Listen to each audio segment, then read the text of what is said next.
Boy, this enlarged prostate situation is extremely common. As the man ages, 1 out of 2, that's 50%, will get an enlarged prostate. And this is called benign prostatic hyperplasia, which basically means an enlarged prostate. Now, before I get into what to do, because this is actually not a terribly complex problem if you understand it. And also there's a great solution, which I'm going to get to, but I want to just first differentiate what is the difference between BPH and cancer of the prostate. Are they similar? They're not too similar. In fact, they're pretty different. In cancer, you have these normal cells that then get damaged, specifically the mitochondria, and then they switch over to cancer cells, okay? And so with prostate cancer, that can spread through the body and it can kill you. It's very deadly. But with BPH, it's benign, which means it's not going to spread. It's not going to turn into cancer. It is not deadly. Now, with the symptoms of prostate cancer, you're going to get blood in the urine, you're going to get blood in the semen, you're going to have painful urination, you're going to have a difficult time with an erection, you may have pain with ejaculation. And so the symptoms are very different than BPH, where really this involves just the urinary tract mostly. You're going to get up to the night and want to urinate. You may have the urge to urinate, but can't urinate, or you can't fully eliminate the bladder. So it's a bit incomplete. So with BPH, you just have a lot of different urination issues, simply because the prostate is a gland and it wraps around the urethra, which is a little tube from your urinary bladder that comes out through your penis. And as the prostate enlarges, it obstructs the tube and you're not able to fully eliminate freely all the urine that's supposed to come out through the urinary bladder. So you're going to start and stop and start and stop and have dribbling and all sorts of issues. But the prostate should only be the size of a walnut, but it can actually get quite large. Now, with the prostate cancer, a big question is, will phytonutrients, specifically phytoestrogens, make things worse? There are certain compounds in herbs and vegetables that mimic estrogens, okay? They're called phytoestrogens. And we know estrogen dominance in general can cause cancer in women, breast cancer, and also men as well. And a lot of the chemicals in the environment mimic estrogen, like the pesticides, insecticides, herbicides, fungicides, heavy metals. They're all considered estrogen disruptors or endocrine disruptors. But when we get to plant-based estrogens like phytoestrogens, there's a couple things you need to know. With phytoestrogens, you can prevent prostate cancer. You can slow down the progression if you have prostate cancer in the early stages. But if you're in a stage 3 or 4 or more, you may want to hesitate, because there is some data that these phytoestrogens can actually make things worse. But I want to make a side note. The studies that I read on this were relating to castrated males. So if someone's castrated and they have advanced stages of cancer, they should not consume any phytoestrogens, even in small amounts, because it can make things worse. However, the purpose of this video is to focus more on enlarged prostate. So let's talk about that. So there's 2 main theories about why men develop a benign prostatic hyperplasia. And based on all the data that I've read, I think both of these theories are true and they both work together.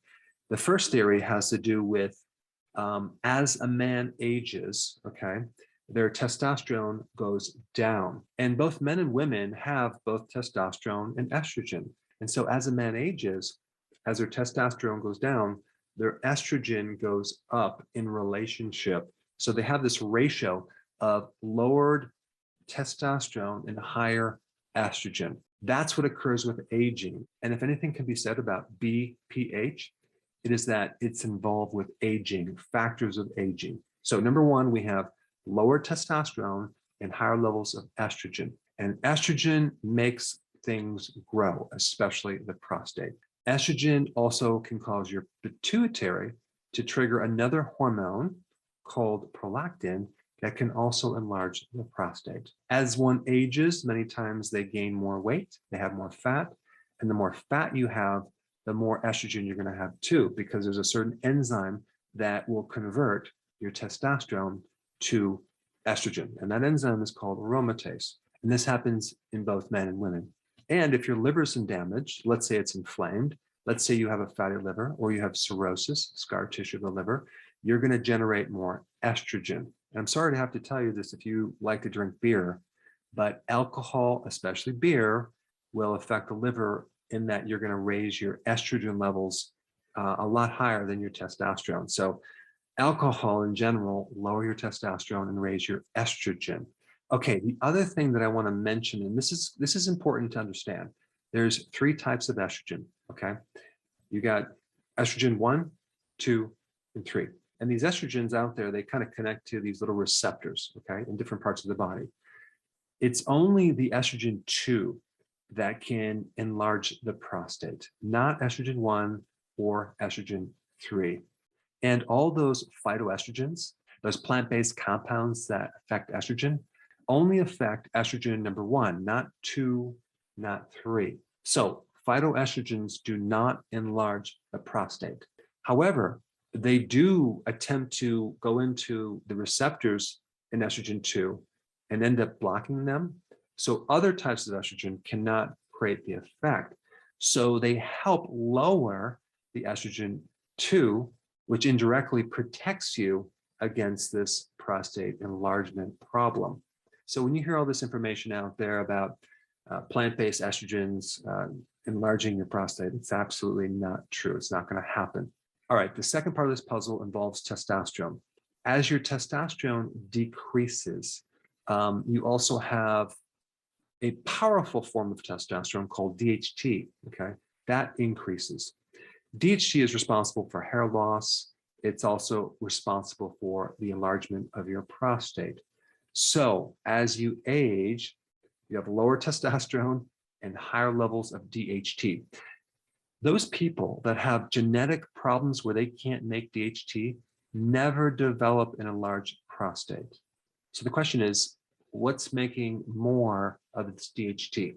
Well, this relates to another enzyme. Okay, the name of that enzyme is called 5-alpha reductase. And if you have too much of that enzyme, you're going to get too much DHT, and that could potentially enlarge your prostate. All right, so now that you know both mechanisms, what can we do about it? Okay, well, the first strategy is to start consuming more phytoestrogens. Okay, that's going to help you. And there's a real common one called genistein that a lot of people take for an enlarged prostate. And genistein is a phytoestrogen that's in a lot of legumes. It's in a lot of different things that can help with this enlarged prostate. The next thing is cruciferous vegetables, kale, broccoli, Brussels sprouts, cabbage, all increase the amount of phytoestrogens in the body. So you should start eating those foods on a regular basis. They will not increase the estrogen number 2. They'll block it to prevent other things from entering into that receptor that can cause an enlarged prostate. Now, the next 2 strategies involving blocking those 2 enzymes. One of the enzymes called aromatase, and that's the one that converts testosterone into estrogen, okay? And that's in your fat cells, it's in other cells.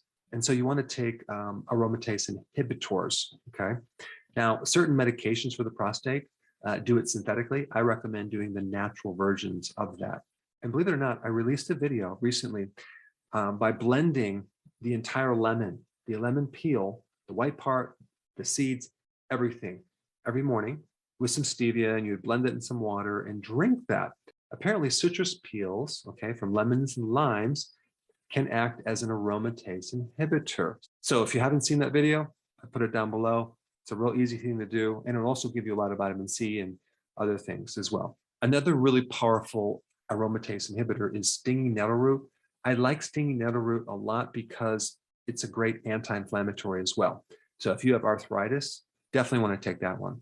And then the other one is DIM. Okay, DIM is a concentrated cruciferous compound that you can take as a supplement and greatly help in the balance of excessive amounts of estrogen.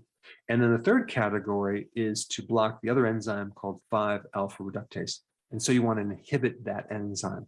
And that would be by taking saw palmetto, which you probably already heard that's good for the prostate. Also, pumpkin seeds will help reduce that enzyme. And green tea will reduce that enzyme. And zinc will help reduce that enzyme. So now you know why it works. But on the flip side, you also want to avoid certain things too.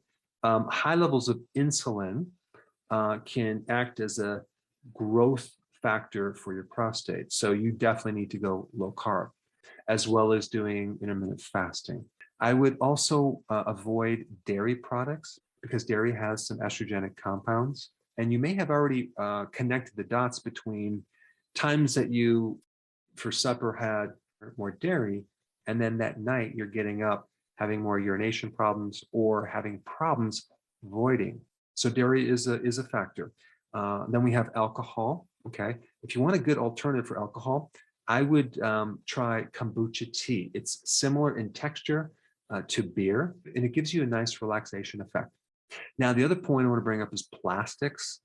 I've done a whole video on this, but unfortunately, the plastics in our environment are mimicking estrogen and creating some serious problems, especially with an enlarged prostate.